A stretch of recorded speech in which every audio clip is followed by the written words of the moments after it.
हरिओम स्वामी जी। नमो सुप्रभातम। भगवते वासुदेवाय। ओम नमो भगवते वासुदेवाय। ओम नमो भगवते वासुदेवाय। ओम नमो भगवते वासुदेवाय। ओम नमो भगवते वासुदेवाय। ओम नमो भगवते वासुदेवाय। ओम नमो भगवते वासुदेवाय। ओम नमो भगवते वासुदेवाय। ओम नमो भगवते वासुदेवाय। ओम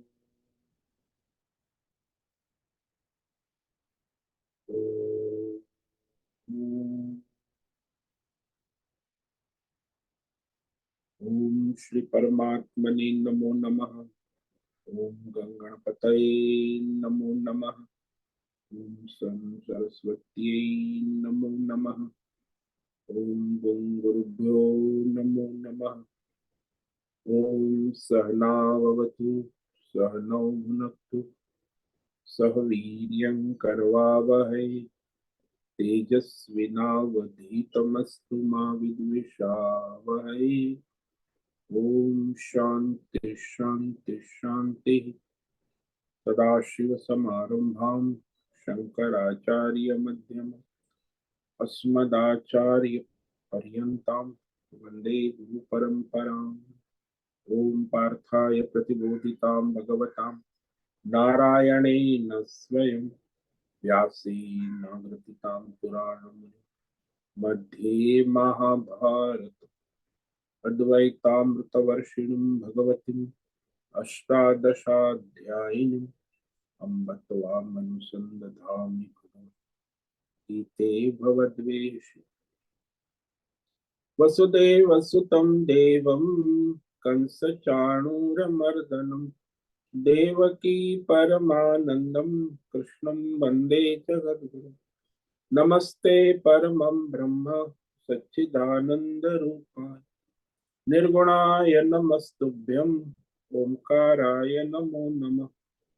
सर्वे दुर्गाणि तरन्तु सर्वे भद्राणि पश्यन्तु सर्वे सद्बुद्धिमाप्नोतु सर्वे सर्वत्र नन्दतु। ओम तत्सत्। ओम ओम ओम। आप सभी ऑनलाइन नेटवर्क पर उपस्थित भगवत गीता श्रवण साधकों को आज प्रातः का अभिवादन अभिनंदन अभिवंदन। हरि ओम हरि ओम हरि ओम।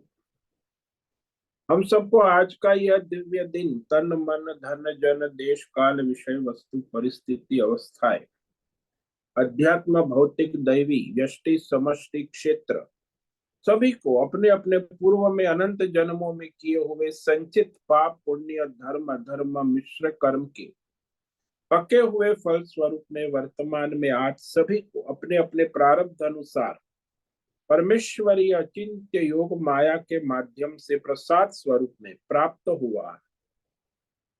अतः आज का यह दिव्य दिन परमार्थ हेतु निष्काम सेवा यज्ञ देव यज्ञ ऋषि यज्ञ पितृ यज्ञ मानवता यज्ञ भूत प्राणी यज्ञ सात्विक दान शारीरिक वाचिक मानसिक तप निष्काम कर्म योग ध्यान योग भक्ति योग ज्ञान योग साधनाएं स्वाध्याय वेद शास्त्रों का अध्ययन अध्यापन उपासना आराधना के लिए समर्पित करे और करवावे। अत्यंत दुर्लभ मनुष्य जीवन को परमार्थ हेतु सार्थक करे और करवावे।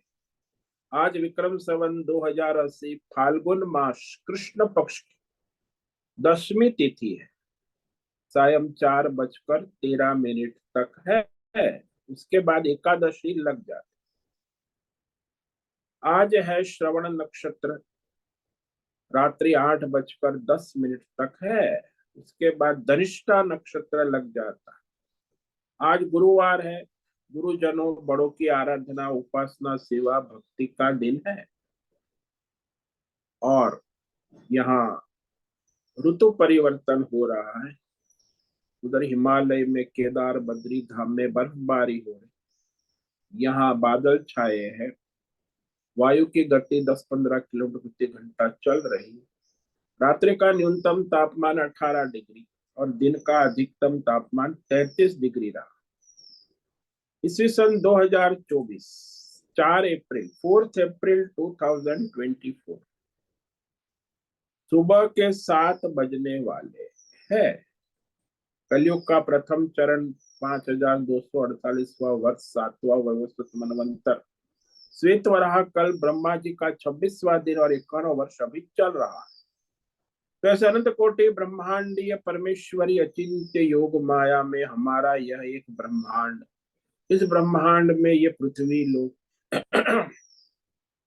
पृथ्वी लोक में समुद्र के ऊपर जम्बू द्वीप में विश्व का एकमात्र वैदिक राष्ट्र भारत में उत्तर हिमालय प्रांत में उत्तराखंड राज्य टिहरी जिले में हिमालयन शिवालिक पर्वतमाला के अंतर्गत मणिकुट पर्वत के ऊपर नीलकंठ महादेव के सामने ऋषिकेश नगरी में मुनि की रेती प्रांत में शीशम जाड़ी अवधूतवाड़ा आश्रम के सी ब्लॉक पहले माले से 5 नंबर कमरे से गंगा किनारे से हम स्वामी उत्तमानंद सरस्वती भगवद गीता के आचार्य शिष्य स्वामी चिन्मयानंद सरस्वती महाराज, चिन्मय मिशन, कैलाद्वैत वेद व्यास भगवदपाद शंकराचार्य श्रृंगेरी संन्यास परंपरा से शिक्षित दीक्षित सनातन वैदिक भारतीय हिंदू धर्म अनुसार संपूर्ण भगवद गीता ज्ञान यज्ञ ऑनलाइन चैतन्यमय जीवंत लाइव प्रसारण के अंतर्गत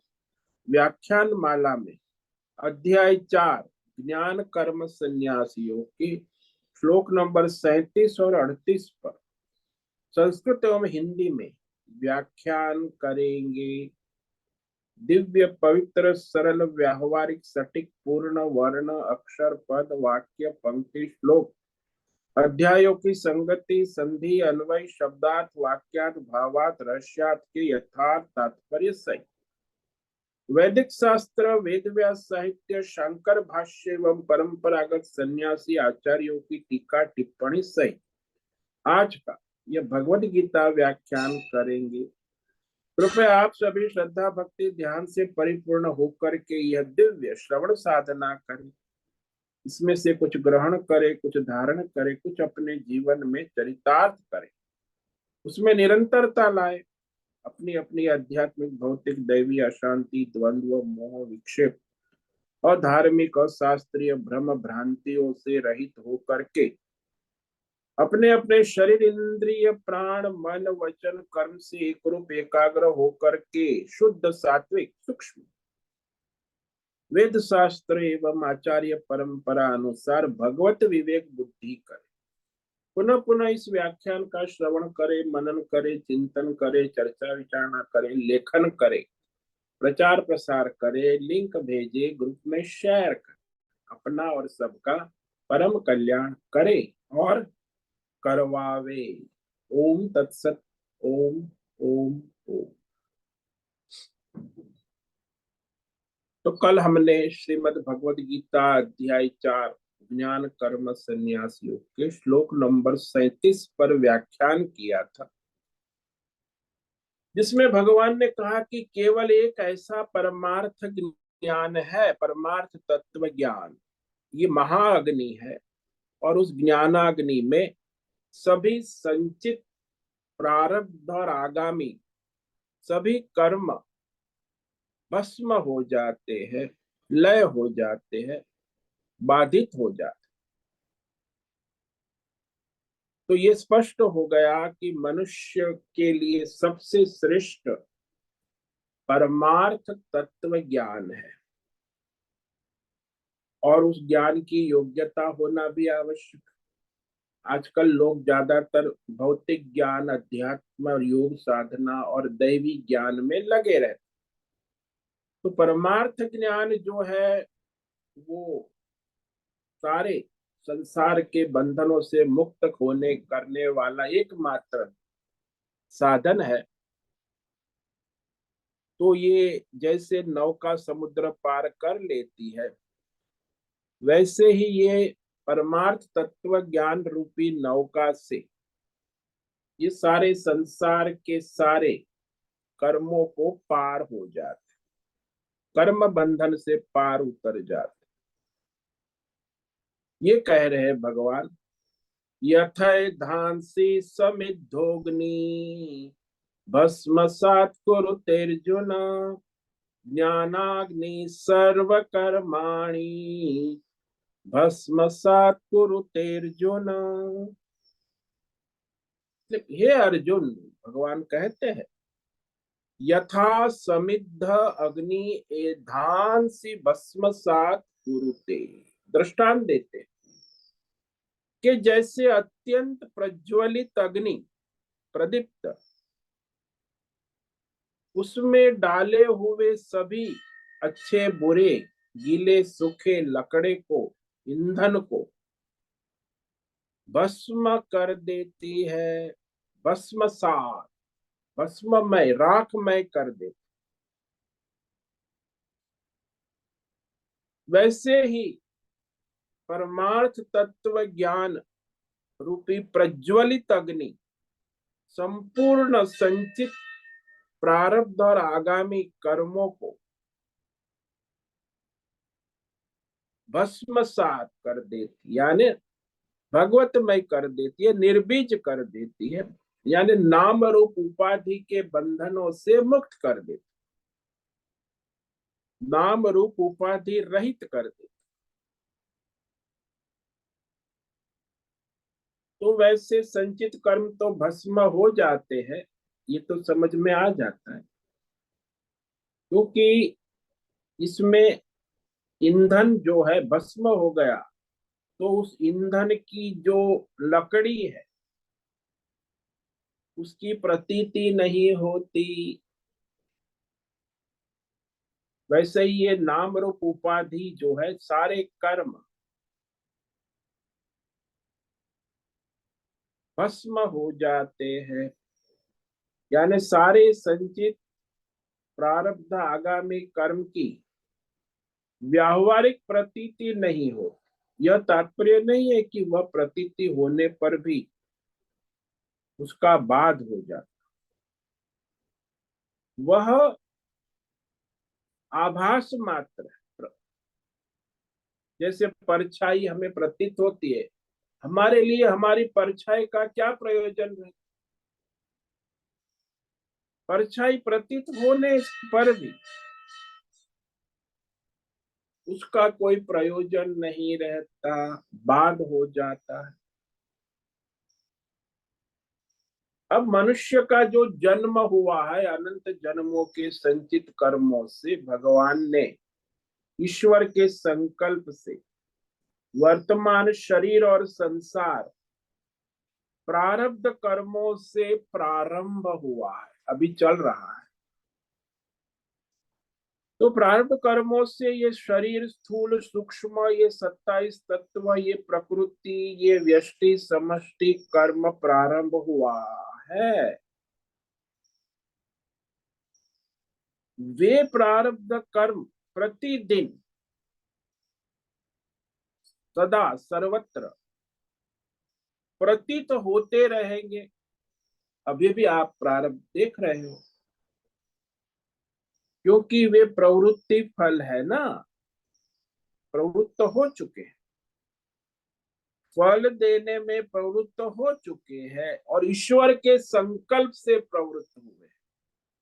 तो आपको जो वर्तमान देश काल विषय वस्तु परिस्थिति तन मन धन जन जो है वो प्रारब्ध के अनुसार उपलब्ध है। और उपलब्धि किसने कराई? बोले ईश्वर के संकल्प से, ईश्वर के द्वारा प्रारब्ध कर्मों के अनुसार शरीर और संसार उपलब्ध है,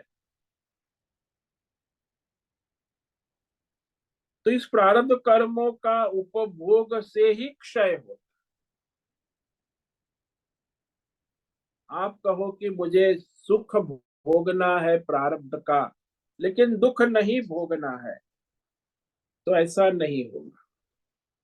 हालांकि मनुष्य अपने प्रारब्ध के अनुसार अपने सुख का भोग तो खुशी खुशी कर लेता है, लेकिन प्रारब्ध के अनुसार अपने दुख कर्मों का, कष्ट कर्मों का भोग करना नहीं चाहता।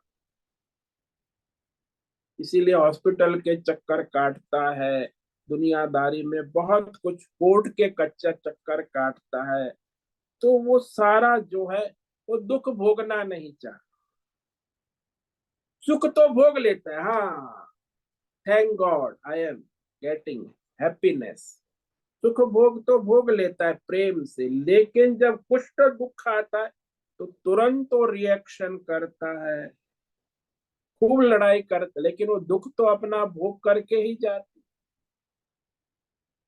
तो प्रारब्ध में दोनों प्रकार के कर्म का फल आता है, क्योंकि आपने जो पुण्य किया है वो सुख रूप में आया है, जो पाप किया है वो दुख भोग रूप में आया है। अब आप पुण्य का भोग तो करना चाहते हो, लेकिन पाप कर्म जो किया उसका फल भोग नहीं चाहते, इसलिए बहुत उठा पटक करते हैं, बहुत कुछ प्रयत्न करते हैं कि दुख दूर हो जाए। भजन भी गाते, भगवान सारे दुख दूर कर दो, सुख दे दो, दुख दूर कर दो, दुख में ये बस, मैं हमें दुख नहीं चाहिए। पाप क्यों किए हैं? पाप का फल दुख आया है, तो अब दुख नहीं चाहिए, पाप तो कर लिए, जानबूझ के किए, अनजाने में। तो प्रारब्ध में पाप पुण्य कर्मों का उपभोग होके ही क्षय होता है। भले तुम लोग कहे कि आज दुनिया में साइंस टेक्नोलॉजी मेडिसिन बहुत कुछ नहीं, जो कर्म है वो फल भोग कर ही शांत हो, वो ईश्वर के आदि। परमात्म तत्व ज्ञान के बाद जो कर्म हो रहा है, प्रारब्ध कर्म, उसका जो बाद होता चला जाता, इसीलिए प्रारब्ध कर्म फल नहीं दे सकते। आत्मज्ञानी, अज्ञानी को तो प्रारब्ध कर्म फल देते हैं, लेकिन आत्मज्ञानी को प्रारब्ध फल नहीं दे सकते। संचित कर्म फल देने में प्रवृत्त नहीं हुए, वो तो भस्म हो गए। तो प्रारब्ध कर्म चल रहा है अभी जो वर्तमान में, आगामी कर्म भी भस्म हो गए, संचित, अगले जन्मों में होने वाले संचित, पिछले जन्मों में, भूतकाल के, भविष्य का, केवल मतलब वर्तमान काल में जो शरीर के संसार में जो कर्म हो रहा है, प्रारब्ध कर्म,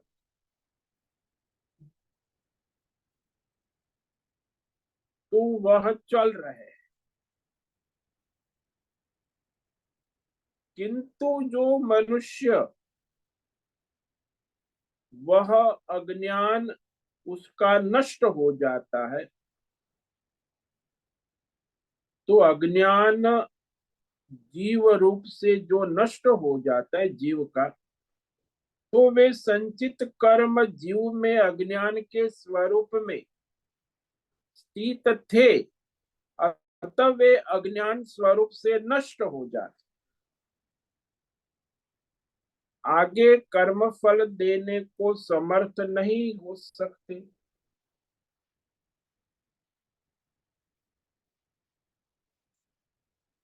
क्योंकि जीव ही अज्ञान रूप है, और अज्ञान से किए हुए कर्म भी अज्ञान रूप है,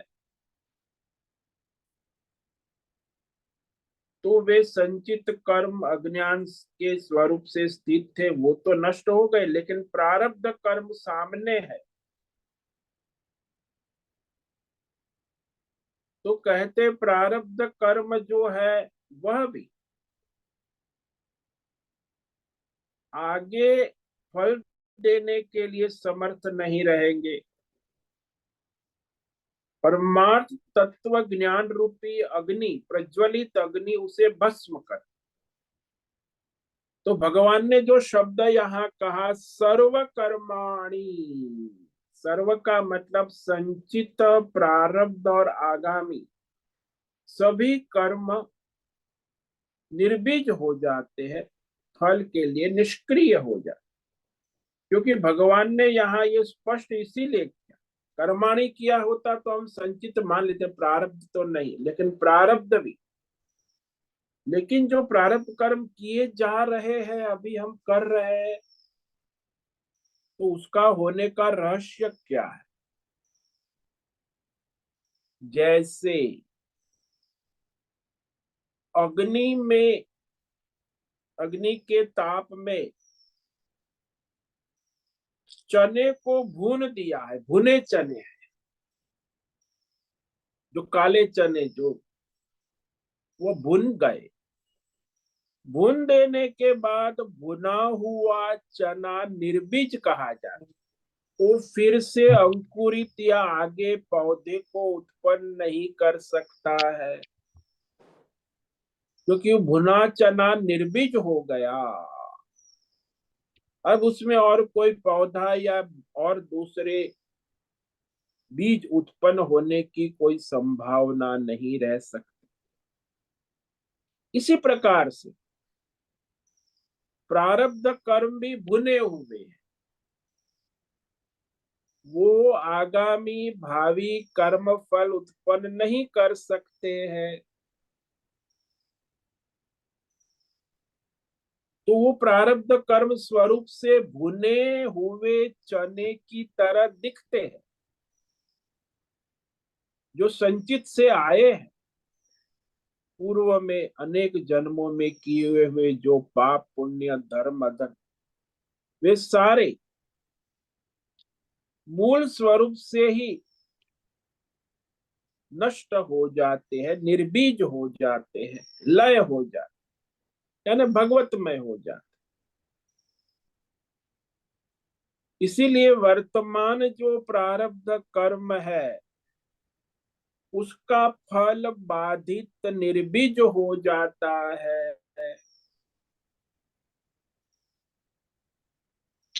इसीलिए प्रारब्ध कर्म भी फलित नहीं हो सकता। परमार्थ ज्ञानाग्नि से सारे के सारे कर्मों को भस्म कर देती है, इसमें तो संदेह नहीं। पर संचित कर्मों को भस्म कर देती है, वे तो आगे प्रतीत नहीं होंगे। किंतु प्रारब्ध कर्म वर्तमान में जो हो रहे हैं और होंगे इस जन्म में, सारे भुने चने की तरह निर्बीज हो जाते हैं, बाधित हो जाते, यानी उससे उसका कोई, हाँ वो कर्म होते हैं, उसका फल समष्टि में लय हो जाता, उसे कोई कर्म फल का बंधन नहीं रहता, न कर्म का न फल। जैसे किसी को आत्मज्ञान हो गया है, उसको किसी ने भूमि दान कर दी, अब वो भूमि तो उसकी है ही नहीं, वो किसी ने दान कर दी, तो उसने वहां शिव सेवा ट्रस्ट खड़ा कर दिया। अब वो जो भूमि है, वहां आश्रम चल रहा है, तो वो सारा जो है कर्म हो रहा है। लोग कहते हैं महात्मा जी तो कर्म कर, लेकिन वो समष्टि में उनका प्रारब्ध सारा लय हो रहा है, उनका अपना कोई कर्म बंधन नहीं। वहां शिव मंदिर हो गया, वहां आश्रम हो गया, वहां ट्रस्ट चल रहा है, अन्न क्षेत्र चल रहा है, लोगों ने दान दिए, तो वो सारा प्रारब्ध है उस, लेकिन उसमें उसका कोई कर्म बंधन नहीं है। वो समष्टि में लय हो गया उसका। और दूसरा, यदि कोई व्यापारी अपना धंधा शुरू करता है, तो उसने जमीन लेकर अपना व्यापार, तो उसे कर्म बंधन है, प्रारब्ध है उसका, उसके अनुसार उसका आगे कर्म फल बंधन जन्मांतर में चलता रहे। तो दोनों में कर्म है, एक व्यापारी का प्रारब्ध कर्म है, एक तत्वज्ञानी का प्रारब्ध कर्म। इसलिए सब आश्रम यहाँ ऋषिकेश हरिद्वार में वो महात्मा का प्रारब्ध होता है, तो लोक संग्रह के लिए, समष्टि के लिए वो ट्रस्ट जो है चलता रहता, उसमें उनका कोई कर्म बंधन नहीं, वो समष्टि के साथ जुड़ जाते, यानी बाधित हो जाते हैं। इसलिए आगामी क्रियमाण आगे फल को उत्पन्न नहीं करते। तो साधारणतः वो जो व्यापारी है, वो व्यापारी तो अपने प्रारब्ध का भोग करते हुए कर्म करता है, और उसमें कर्तृत्व अभिमान है। यह मैं व्यापार धंधा करता हूं, मैंने ये धंधा किया, ये कर्म किया, मैं इसका करता हूं, ऐसा जो कर्तृत्व अभिमान रखता है ना, उस कर्तृत्व अभिमान के कारण ही वो प्रारब्ध का भोग करते हुए उसमें नए आगामी कर्म को उत्पन्न करता रहता है, नए नए कर्म फल उत्पन्न होते रहते, पुण्य पाप को उत्पन्न करता रहता है, जिससे वह जीवात्मा का संसार चक्र आगे भी चलता रहता है। इसलिए अज्ञानी प्रारब्ध कर्म भोगता है, उसमें उसे अभिमान है, इसलिए वो प्रारब्ध से आगे आगामी संचित कर्म हो। लेकिन जिसको तत्व ज्ञानी है, ज्ञानी को कर्तृत्व अभिमान नहीं होता है, तो उसके सारे कर्म जो है वह बाधित हो जाते हैं। इसीलिए यहाँ भगवान ने कहा सर्वाणि कर्माणि भस्मसात कुरुते। ये बिल्कुल दोनों समझ लेना, प्रारब्ध सबका होता है, आत्मज्ञानी का भी प्रारब्ध है, अज्ञानी जो व्यापारी धंधा करता है संसारी है उसका भी, लेकिन उसका प्रारब्ध और नए नए कर्म फल आगामी कर्म उत्पन्न करता है, और उसका संसार चक्र चलता रहे।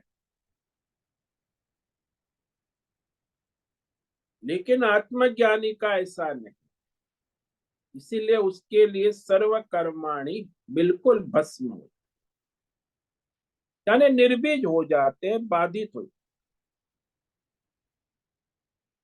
तो वो आत्मज्ञानी है, उसका प्रारब्ध है, कोई चलता है शरीर यात्रा, रोटी कपड़ा मकान और दुकान और व्यापार और आश्रम संस्थाएं भी जितनी चलती हैं, ऋषिकेश में 10,000 साधु रहते, 1,000 आश्रम, हरिद्वार में भी 50-60 हजार सन्यासी, और उसमें हरिद्वार में 10-15 हजार आश्रम है। तो सब चलता है भगवान की कृपा से, उसमें उनका कोई प्रयोजन नहीं है, उनको कोई कर्म बंधन नहीं। तो जैसे रज्जु के ज्ञान से सर्प का संपूर्ण बाध हो जाए, किंतु बात ऐसे संपूर्णतः रज्जु का ज्ञान होने के बाद ही संपूर्णतः सर्प का बाध। अब थोड़ा ज्ञान हो, थोड़ा कि शायद सर्प भी है रज्जु भी है, तो संपूर्ण ज्ञान अपूर्ण ज्ञान। तो अपूर्ण रज्जु के ज्ञान से सर्प का बाध नहीं हो सकता, संपूर्ण रज्जु के ज्ञान से संपूर्णतः सर्प का बाध हो जाता है, फिर सर्प की कोई संभावना नहीं रहती। ऐसे ही जिसे संपूर्णतः परमात्मा तत्व का ज्ञान हो गया है, उसका ये भौतिक अध्यात्म दैव संसार संपूर्ण रूप से भगवतमय हो जाता है, वो निर्बीज हो जाता है, बाधित हो जाता है। इसलिए उसे कोई कर्म बंधन नहीं रहता।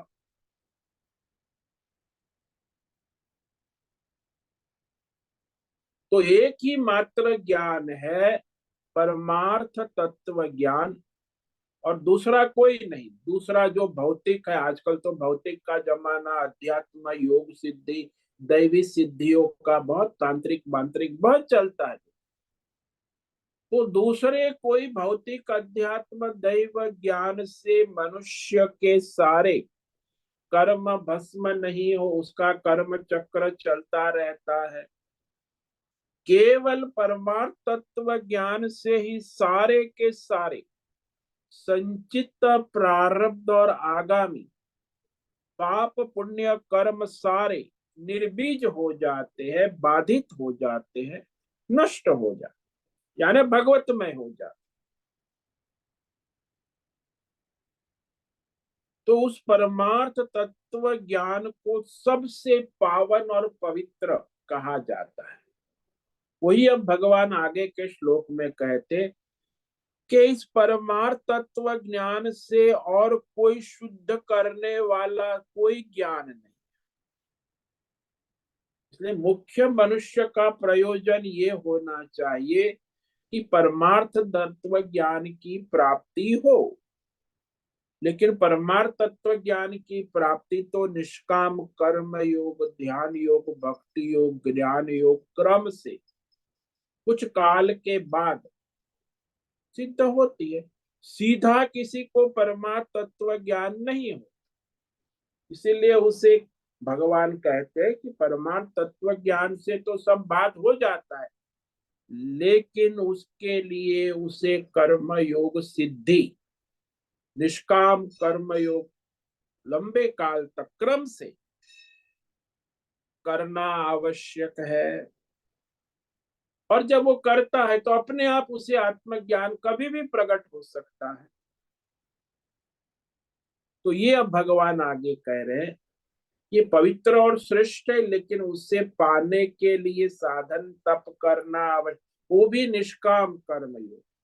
सकाम करने से कोई परमार्थ तत्व ज्ञान, हाँ भौतिक ज्ञान हो सकता है। सकाम कर्म वाले को अध्यात्म ज्ञान योग सिद्धि हो सकती, अज्ञान दैवी सिद्धियां प्राप्त हो सकती, लेकिन परमार्थ ज्ञान प्राप्ति के लिए तो उसे एक ही मार्ग है, निष्काम कर्म योग। क्रम से लंबे समय तक कर्म योग साधना करते हुए उसे कभी भी परमार्थ तत्व ज्ञान प्राप्त हो सकता है। तो ये अब भगवान कह रहे कि है तो सर्वश्रेष्ठ, लेकिन प्राप्त करने के लिए उतनी साधना भी करनी होगी। भगवतमय शुद्ध बुद्धि, निष्काम कर्म योग फिर उसे प्राप्त कर लेता है। तो वो है, सरल नहीं है, परम पुरुषार्थ, मोक्ष पुरुषार्थ। नहीं ज्ञानेन सदृशम पवित्रमिह विद्यते तत्स्वयं योग संसिद्ध कालेनात्मनि विन्दते। नहीं ज्ञानेन सदृशम पवित्रमिह विद्यते। पहली पंक्ति में भगवान ने कहा कि सारे ब्रह्मांड में, भौतिक अध्यात्म दैव तीनों लोक में, संसार में इस परमार्थ तत्व ज्ञान के समान सदृशम, पवित्रम पावन शुद्ध करने वाला, निस्संदेह और कुछ भी नहीं है। न विद्यते। अच्छा, उस ज्ञान को कालेन क्रम से, निष्काम कर्म योग, ध्यान योग, भक्ति योग, ज्ञान योग साधना से योग संसिद्ध, जब शुद्ध भगवतमय बुद्धि हो जाती है तो वह मनुष्य स्वयं अपने आप में उस परमार्थ तत्व के ज्ञान को प्राप्त कर लेता है। स्वयं आत्मनि विन्दति, स्वयं अपने आप में अपने आप को जान लेता है, परमात्मा के तत्व को जान लेता है, आत्म साक्षात्कार कर लेता है। क्योंकि अमृत का स्वाद है ना, अमृत का स्वाद केवल अमृत के समान ही। परमार्थ तत्व जो है वह परमार्थ से ही होता है, वो भौतिक अध्यात्म दैव स्वाद से नहीं होता। तो ये जो मनुष्य का जो सांसारिक ज्ञान है, हालांकि ये ज्ञान जो है वो अपूर्ण ज्ञान और वो बाधा उत्पन्न, वो पूर्ण ज्ञान नहीं। भौतिक ज्ञान, आध्यात्मिक ज्ञान, दैवी सिद्ध, ये सारा तो ज्ञान से सारा, लेकिन पारमार्थिक ज्ञान जो है वो पूर्ण ज्ञान, परिपूर्ण है। अब जो मनुष्य सकाम कर्म कर रहा है, उसकी कामनाएं पूर्ति होती है, वो भौतिक ज्ञान से होती है। उसकी कामनाएं अध्यात्म योग साधना से भी पूरी हो, और देवी देवताओं को प्रसन्न करने से भी उसकी मनोकाम। तो जो कामना वाला है वो ये अपूर्ण ज्ञान, भौतिक ज्ञान, अध्यात्म ज्ञान, दैवी ज्ञान में लगा रहे, जो उसकी मनोकामनाएं पूर्ण भी होती है। इसीलिए वो कामना वाले का मार्ग है। वो जो निष्काम है, जिसका लक्ष्य परमार्थ है, वो परमार्थ ज्ञान की योग्यता के लिए अपने निष्काम कर्म करता है प्रारब्ध के अनुसार। तो यहाँ प्रत्येक मनुष्य को भगवान ने स्वतंत्रता दी है कि प्रत्येक क्षण वो सकाम कर्म करे कि निष्काम करे, धर्म कर्म करे कि परमार्थ को समर्पित करे, निष्काम कर्म योग करे कि सकाम कर्म योग धर्म करे। अब जो निष्काम करेगा वही इस परमार्थ की योग्यता प्राप्त कर सकता है। सकाम वाला तो अपने संसार में घूमता रहेगा, दैवी भौतिक अध्यात्म दैवी सिद्धियों में, और जन्म जन्मांतर उसका संसार चलता रहेगा। तो समस्त संसार में भौतिक अध्यात्म दैव व्यवहार क्षेत्र में ये परमार्थ ज्ञान जैसा पावन पवित्र करने वाला और कुछ भी नहीं है। भगवान ने कह दिया, न विद्यते, कुछ नहीं। लेकिन परमार्थ ज्ञान प्राप्त कैसे हो? भगवान भगवान कहते उसके लिए निष्काम कर्म योग दीर्घ काल तक क्रम से, दीर्घ काल तक क्रम से निष्काम कर्म योग, ध्यान योग, भक्ति योग, ज्ञान योग की साधना, अभ्यास से वह परमार्थ तत्व ज्ञान से स्वयं योग्य बना हुआ मुमुक्षु अपने परमार्थ तत्व ज्ञान को प्राप्त कर लेता है। तो योग्यता बनानी है, मुमुक्षु है, उसे परमार्थ तत्व ज्ञान प्राप्त होता है। तो अपने आप स्वयं आत्म स्वरूप को जान ले, स्वयं में ही अपने आप में अपने आप को परमार्थ रूप से प्राप्त कर लेता है। तो यहाँ जो भगवान ने इह शब्द कहा, इह यानी इस सारे ब्रह्मांड में, भौतिक अध्यात्म दैव सारे संसार में, इस संसार में बहुत सारा ज्ञान फैला हुआ है, भौतिक ज्ञान, आध्यात्मिक ज्ञान। लेकिन सभी प्रकार के ज्ञानों में इस संसार में परमार्थ तत्व ज्ञान जैसा पावन और पवित्र, शुद्धि करने वाला और कोई नहीं है। यानी इस भौतिक अध्यात्म दैव जगत में, ज्ञान में, विषय में ऐसा कोई नहीं है जो परमार्थ ज्ञान के जैसी पवित्रता ला सके, पवित्रता ला सके। यानी सारे संचित प्रारब्ध और आगामी पाप पुण्य कर्मों को भस्म कर सके। तो सारे पाप पुण्य कर्मों को भस्म करने, नष्ट करने, निर्बीज करने का सामर्थ्य कोई भी भौतिक अध्यात्म दैवी ज्ञान में, कर्म में नहीं है। चाहे बड़े इंजीनियर हो जाओ, चाहे बड़े योगी हो जाओ, चाहे दैवी सिद्धि मंत्र तंत्र, कोई नहीं। तो हमारे सारे पाप पुण्य कर्मों के बंधन से मुक्त कराने वाला जो कोई है, तो एक ही है, वो है परमार्थ तत्व। क्योंकि संसार में जो ये भौतिक अध्यात्म दैव कर्म साधना योग ज्ञान होता है, वो सारा जीव के अभिमान के सहित होता है। अहंकर्ता, अहम भोक्ता, तो उसमें कर्तृत्व अभिमान बना रहता है। और वो ज्ञान उसके अभिमान को और बढ़ाता है। आप देखो ना, संसार में कोई भौतिक पढ़ा लिखा है, थोड़ा भौतिक ज्ञान, तो और अभिमान बढ़ता है। थोड़ी योग सिद्धि प्राप्त होती और अभिमान बढ़ता है। कोई दैवी सिद्धि प्राप्त होती और अभिमान बढ़ता है। तो ये भौतिक ज्ञान, आध्यात्मिक ज्ञान, दैवी ज्ञान जो है, वो अभिमान को बढ़ाता ही रहता है। फिर वो बड़े इंटरव्यू में बड़ी बड़ी बातें भी करता है, ये मैंने ऐसा किया, मैंने ऐसा किया, ये किया, वो किया। तो ये जो भौतिक अध्यात्म दैव अभिमान जो है, वो जीव को बना रहे, तो वही उसके कर्म बंधन का कारण बन जाता।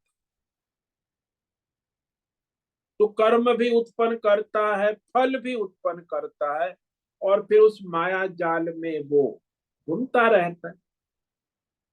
भौतिक ज्ञान और भौतिक कर्म के चक्रव्यूह में घूमता है।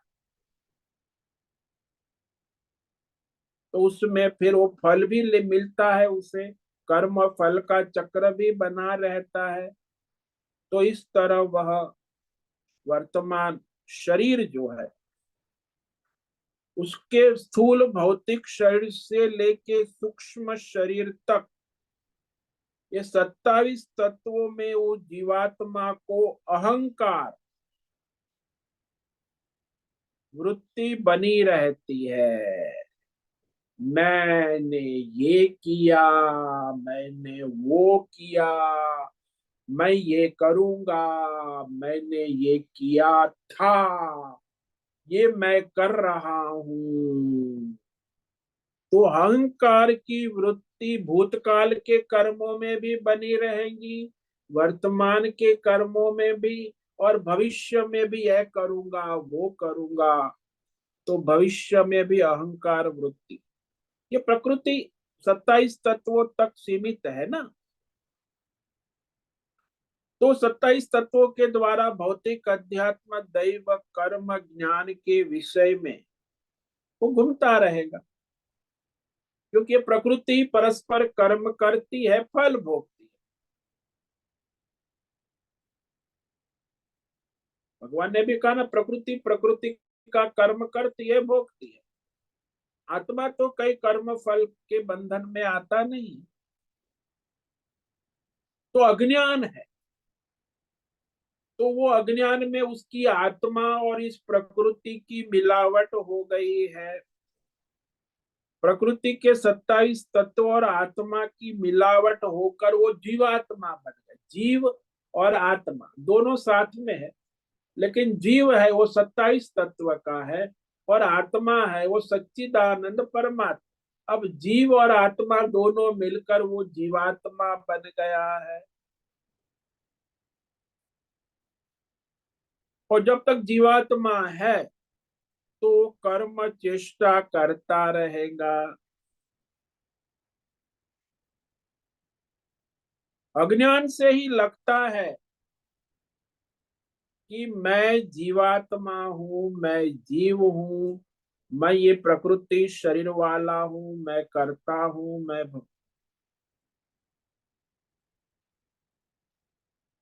तो जीवात्मा की अज्ञान से कामना, भौतिक अध्यात्म दैवी कामना, और उस भौतिक अध्यात्म दैवी कामना के अनुसार फिर भौतिक अध्यात्म दैव कर्म, और उस भौतिक अध्यात्म दैव कर्म के अनुसार फिर भौतिक अध्यात्म दैव फल, और उसमें उसकी संसार वृत्ति चलती रहे, संसार चक्र जिसको। तो जीवात्मा जो है परमात्मा का स्वरूप है, लेकिन उसने संग कर दिया प्रकृति का, और फिर उस चक्कर में घूमता रहता है, माया के चक्कर में। तो ये मैं है, एक जीव का मैं है, एक आत्मा का मैं, दोनों की मिलावट हो। ये मैं शब्द जो है ये बड़ा रहस्यमय है दुनिया में सबसे ज्यादा। तो मैं के तत्व को जरा समझना आवश्यक है, इस पर हम कल विचार करेंगे। मैं शब्द का प्रयोग हम दोनों परिप्रेक्ष्य में करते, जीव के परिप्रेक्ष्य में भी करते हैं, परमात्मा के परिप्रेक्ष्य में भी करते। परमात्मा के लिए करते हैं लेकिन पता नहीं, जीवात्मा के लिए भी करते हैं। तो दोनों जो है, दोनों में मिलावट होती रहती है। तो मिलावट न होना ये बड़ा महत्व। मिलावट होती है कैसे, और वो मिलावट से फिर होता क्या है, इस पर हम कल विचार करेंगे कि जीव का अहम और परमात्मा अहम दोनों, जीव और परमेश्वर दोनों अहम रूप से ही कहे जाते। एक परमात्मा का स्वरूप अहम है, और एक जीवात्मा का 27 तत्व प्रकृति माया के जुड़ा हुआ अहंकार है। जो अहम हम कहते जीवात्मा का अहम, वो अहंकार, और परमात्मा से जो है जुड़ा वो है शुद्ध अहम, भगवतमय। तो उस दोनों का तत्व जानना अवश्य। तो आज हमने ये जो श्लोक प्रारंभ किया, इसमें भगवान ने स्पष्ट कर दिया कि परमार्थ तत्व ज्ञान से अतिशय पावन करने वाला और कोई नहीं है। लेकिन वो ज्ञान कैसे प्राप्त होगा? बोले वो ज्ञान निष्काम कर्म योग के द्वारा क्रम से, कालेन, भाई समय लगता है। भाई आपको पीएचडी करनी है तो पीएचडी एक दिन में या एक महीने में, एक साल में नहीं, कालेन। वो बेचारा पीएचडी करता है 30 साल, कई लोग तो 50-50 साल तक पीएचडी कर, कालेन। ऐसा नहीं कि बस आज हमने पास कर दिया, एक साल में पीएचडी हो गए, ऐसा नहीं। तो ये परमार्थ तत्व ज्ञान भी, जिसका निष्काम कर्म योग, ध्यान योग, भक्ति योग, ज्ञान योग से क्रम से, काले न, काले न का मतलब है जन्मांतर में, इस जन्म में नहीं तो फिर वो आगे अगले जन्मों में वह परमार्थ ज्ञान सिद्ध होता है। तो ये ज्ञान तो पवित्र है, सब भस्म कर देता है, लेकिन उसको योग्यता बनाना भी तो आवश्यक है ना। तो यही कह रहे भगवान यहाँ, नहीं ज्ञाने न सदृशम पवित्रमिह विद्यते तत्स्वयं योग संसिद्ध कालेनात्मनि विन्दति। तो जो दोनों श्लोक का अनुसंधान है, पिछले श्लोक में भगवान ने स्पष्ट कह दिया कि जैसे प्रज्वलित अग्नि ईंधन को भस्म कर देती है, वैसे ये परमार्थ तत्व ज्ञान रूपी प्रज्वलित अग्नि सर्व कर्माणि, सभी संचित प्रारब्ध और आगामी कर्म को भस्ममय, भगवतमय कर देती है, निर्विच कर। इसीलिए इस संसार में सबसे पवित्र करने वाला इस परमार्थ ज्ञान के समान, न ज्ञाने न सदृशम, परमार्थ तत्व ज्ञान के समान परम पावन पवित्र करने वाला निस्संदेह कोई भी भौतिक अध्यात्म दैव ज्ञान नहीं है, कुछ भी नहीं। न भौतिक ज्ञान है, न दैवी है, न अध्यात्म।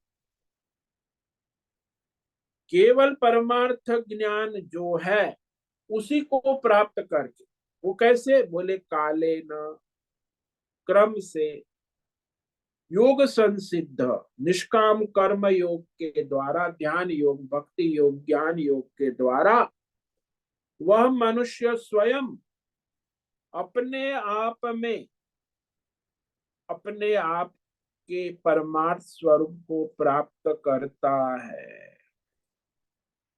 क्योंकि स्वयं योग्यता वाला मुमुक्षु है, परमार्थी है, वही परमार्थ ज्ञान से स्वयं अपने आत्म स्वरूप से उसे प्राप्त कर लेता है, अपने आप में ही, आत्मा में अपने आत्म स्वरूप को प्राप्त कर लेता, यानी आत्म साक्षात्कार कर लेता है। तो वह, यह, वह, मैं, तू, ये सब भेद भ्रम समाप्त हो जाता। ओम नमो नारायणाय, ओम नमो नारायणाय, ओम नमो नारायणाय, ओम नमो नारायणाय, ओम नमो नारायणाय। कायेन वाचा मनसेन्द्रियेण वा बुद्ध्यात्मना वा प्रकृते स्वभावात् करोमि यद्यत् सकलं परस्मै नारायणायेति समर्पयामि। ओम सर्वे भवन्तु सुखिनः, सर्वे सन्तु निरामयाः, सर्वे भद्राणि पश्यन्तु, मा कश्चित् दुःखमाप्नुयात्, अस्तु मा सद्गमय, तमसो मा ज्योतिर्गमय, मृत्योर्मा मृतङ्गमय। ओम पूर्णमद पूर्णमिदं पूर्णात् पूर्णमुदच्यते पूर्णस्य पूर्णमादाय पूर्णमेवावशिष्यते। ओम शांति शांति शांति। शंकरं शंकराचार्यं केशवं बादरायणं सूत्र भाष्य कृत वंदे भगवन्तौ पुनः पुनः। ईश्वरो गुरुरात्मेति मूर्ति भेद विभाग व्योमवद् व्याप्त देहाय दक्षिणामूर्तये नमो नमः। ओम गुरुभ्यो नमो नमः। ओम तत्सत् ब्रह्मार्पणमस्तु। ओम ओम ओम।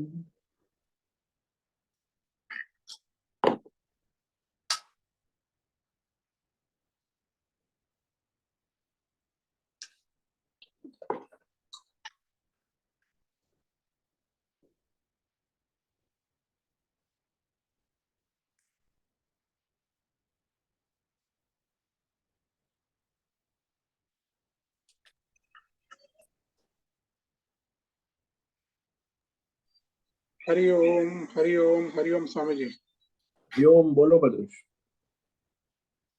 स्वामी जी, इस श्लोक में जो विवेक कराया कि जैसे कैसे जीव का सब कर्म भस्म हो जाता है परमात्मा में होने से, और जीव की जो यात्रा है परमात्मा की, वो क्रम से जैसे कर्म योग, ध्यान योग, भक्ति योग, ज्ञान योग उचित समय के लिए पूरा पुरुषार्थ करके होता है। हाँ जी, तो काले न का। हाँ, ये जो समय जो है वो तो हर एक जीव के लिए अलग अलग होगा। हाँ, सबके कर्मों के अनुसार, प्रारब्ध के अनुसार समय सबका कोई निश्चित नहीं है। अभी इस जन्म में या अगले जन्मों में, अभी वर्तमान में, अब वो कहाँ है, उसका क्या स्टेटस है। कोई वर्तमान में कर्म योग के स्टेटस में है, कोई ध्यान योग में है, कोई भक्ति योग में है, कोई ज्ञान योग, कोई अभी धर्म कर्म में लगा है सकाम। तो उसका करंट स्टेटस क्या है, उस अनुसार आगे समय कह नहीं सकते। बहुत समय बीतने पर ही होगा, बहुत जन्म के बीतने, बहुनाम जन्म नाम अंते ज्ञानवान भगवान। मैं बहुत जन्मों के बाद ज्ञानवान मुझे समर्पित होकर मेरे स्वरूप को प्राप्त हो जाए। इस साधक को तो कई जन्मों की यात्रा बताई, ऐसा नहीं कि एक जन्म में हो जाए। तो स्वामी जी, ये साधना में क्या क्या तत्व है जो इस समय जो है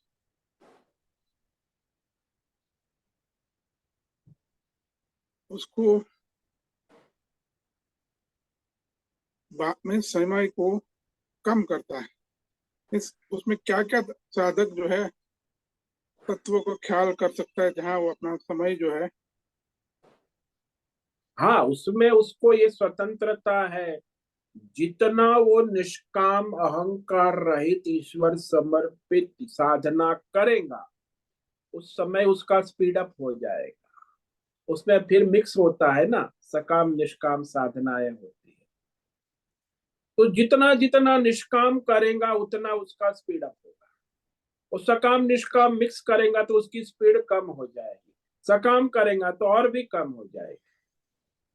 जितना तो यहाँ ईश्वर समर्पित निष्काम करेगा उतना वो स्पीड अप होगा काल उसका। तो वो उस देश काल परिस्थिति उस पे भी आधार रखेगा ना। नहीं, उसका प्रारब्ध है जो वर्तमान देश काल परिस्थिति में जहां भी है जैसा भी है वो निष्काम पूर्णतः ईश्वर समर्पित भाव से करे। जैसे मीराबाई है जो समर्पित है, कबीर है समर्पित है, ये सब संतों का चरित्र देखो तो उनका स्पीड अप हो जाता है। वो कबीर गृहस्थी थे फिर भी उनका जो समर्पण था, निष्काम जीवन था। तो जितना निष्काम और समर्पित जीवन होता है उतनी वो जल्दी प्रगति होती है। और सकाम निष्काम खिचड़ी होती है तो फिर वो देरी लगती है, क्योंकि वो दोनों का बैलेंस होता रहता है। निष्काम जब बढ़ जाता है तब गतिशील हो जाता है। तो इसके लिए तो अनु अनु अनुकूल वातावरण में भी साधक रहेगा। हाँ जी, तो वो अनुकूल अनुकूल वातावरण क्या होगा। वातावरण में आश्रम में जहाँ ईश्वर समर्पित सेवा भक्ति हो रही है तो वहां उसको सहायता विशेष मिलेगी। स्थान जैसे कि की भी हम आश्रम। महिमा है, अनुकूल काल है, हम्म, देश है, आसपास प्रकृति है, वातावरण है, तो उसमें वो सहायक होगा। तो अनुकूल वातावरण जो उसमें आचार्य और दूसरे साधक भी सब आ गया है ना। हाँ, वो सब आ गया, गुरुकुल पूरा आ गया, हम्म, तभी वो अनुकूल सहायक होता है ना। तो देश काल विषय वस्तु व्यक्ति परिस्थिति सब अनुकूल हो जाता है ना। हम्म, और जब प्रतिकूलता में वो बेचारा संघर्ष कराएगा, बहुत संघर्ष करना पड़ेगा ना उसे, हम्म, कि आसपास सब आसुरी प्रकृति और सब रजोगुणी और सब कामना वासना वाले का तांडव चलता है, उसमें उसको परमार्थ करने में संघर्ष करना पड़ेगा, तो कठिन होता है ना। वो साधना बहुत कठिन हो जाती है। हाँ, फिर उन लोगों के बीच में साधना कठिन हो जाती है, आसान नहीं है।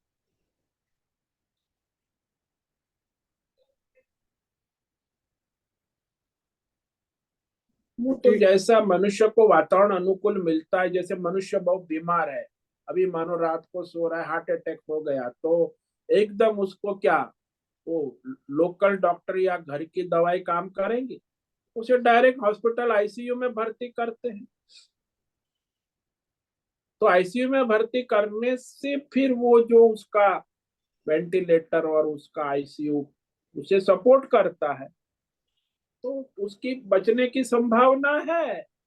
नहीं तो घरेलू इलाज करेगा तो फिर सुबह ठप हो जाएगा उसका हार्ट अटैक। तो वहाँ अनुकूल वातावरण मिल जाता है ना हॉस्पिटल में, आईसीयू में, तो फिर वो उसका हार्ट अटैक में उसे बचने की संभावना होती है, नहीं तो नहीं।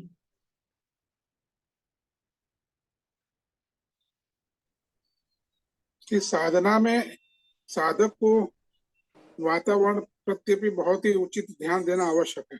हाँ, जितना सात्विक वातावरण होगा, निष्काम भगवत भक्तिमय वातावरण होगा, उतना उसकी प्रगति होगी जल्दी। रजोगुणी तमोगुणी और भोगमय वातावरण होगा तो फिर उसकी प्रगति नहीं हो पाएगी।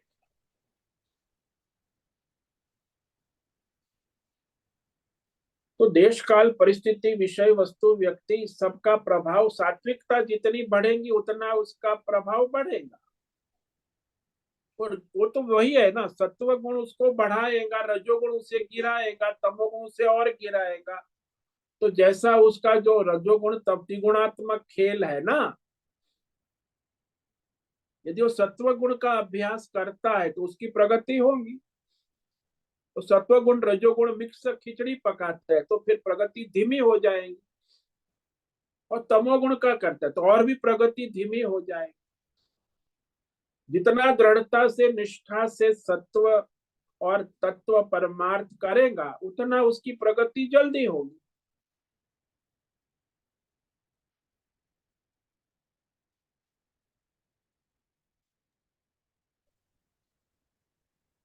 हाँ स्वामी जी, ये वातावरण जो है ना, उसका भी अपना एक स्थान हाँ, है उसका साधना में। प्रभाव रहता है। नहीं, लेकिन आपका प्रारब्ध मुख्य है, वातावरण गौण है, ये समझ लेना। वातावरण को महत्व मत समझ। आपका पुरुषार्थ, आपका प्रारब्ध और आपका विवेक, आपका दृढ़ निश्चय, वो महत्व का है। वातावरण गौण है, उसका इतना विशेष महत्व नहीं। प्राधान्य आपका विवेक है, आपकी निष्ठा है, आपकी बुद्धि है, आपका प्रयत्न है, आपका पुरुषार्थ है। ये बाकी सब गौण है।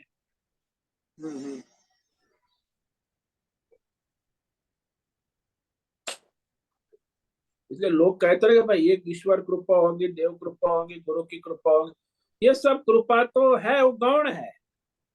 पहले अपनी आत्म कृपा होना आवश्यक है, अपना पुरुषार्थ प्रयत्न, जो स्वतंत्रता का सदुपयोग करे, परमार्थ सत्व का अभ्यास करे, परमार्थ का अभ्यास करे, वो पुरुषार्थ है, परम पुरुषार्थ। मोक्ष पुरुषार्थ तो वो स्वयं ही करेगा। किसी भी परिस्थिति में मनुष्य जिसको पुरुषार्थ करना है, वो तो वहां कितना भी कीचड़ हो तो वहां भी कमल खिल जाता है। ऐसा नहीं कि कमल को खिलने के लिए कोई अनुकूल वातावरण हो, शुद्ध अब मानसरोवर का जल होगा तभी कमल खिलेगा। कमल खिल जाता है कीचड़ में भी।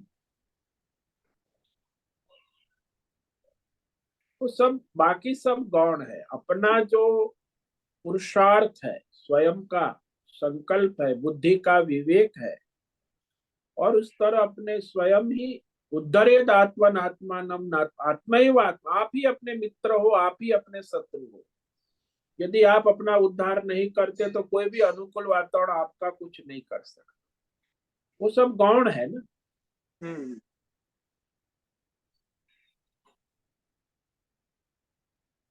तो जीव आप ही की अपने, हाँ जीव की अपनी निष्ठा जो है वो मुख्य है। हाँ, आप ही अपने शत्रु हो, आप ही अपने मित्र हो। आपकी निष्ठा कितनी दृढ़ है, बस हो गई, आपकी प्रगति होनी है। देखेंगे सोचेंगे ढीला ढाला निष्ठा है नहीं, तो फिर आपका कोई प्रगति हो ही नहीं सकती। कोई भी परिस्थिति अनुकूल वातावरण में भी नहीं हो सकती, प्रतिकूल में तो हो ही नहीं सकती। हाँ वो स्वामी, आगे क्लियर हो। वो आगे भगवान कहेंगे, श्रद्धावान लभते ज्ञानम तत्पर संयम। तो वह श्रद्धा और निष्ठा जो है उसी पर निर्भर कर, मुख्य वही है, बाकी सब गौण है। पहले आपका इंद्रियों का संयम और आपकी तत्परता और आपकी निष्ठा और श्रद्धा, तो आपकी प्रगति होना निश्चित। इंद्रियों का संयम सबसे पहला, बड़ी बाधा है ये, सर्वाधिक आवश्यक है। और आपकी तत्परता, प्रयत्न, पुरुषार्थ, और फिर वो जो है श्रद्धा, निष्ठा, उसके बिना परमार्थ ज्ञान हो नहीं सकता। तो ये भगवान आगे कहेंगे 29, इसके बाद का ही श्लोक है। श्रद्धावान लभते ज्ञानम तत्पर, ज्ञानम लब्ध्वा पराम शांति अच, वही ज्ञान प्राप्त कर लेता है। तो इस पर हम विचार करेंगे। ठीक है। हाँ स्वामी जी, क्लियर हुआ। बहुत बहुत धन्यवाद। ओम नमो नारायणाय। ओम नमो नारायण। ठीक है, आज का समय पूरा हो गया है। सभी साधकों को आज का ओम नमो नारायण। सबको आज का ओम नमो नारायण। सभी साधकों को आज का ओम नमो नारायणाय। सबको ओम नमो नारायण स्वामी जी। नारायण ओम नमो नारायण। ओम नमो नारायण। ओम उससे नमो निवेदन नारायणाय। आज का सत्संग पूर्ण करें। ओम नमो नारायणाय। आज का यह दिव्य सत्संग हम यही पूर्ण करते हैं। सभी साधकों को ओम नमो नारायणाय। ओम नमो नारायणाय। नारायणाय।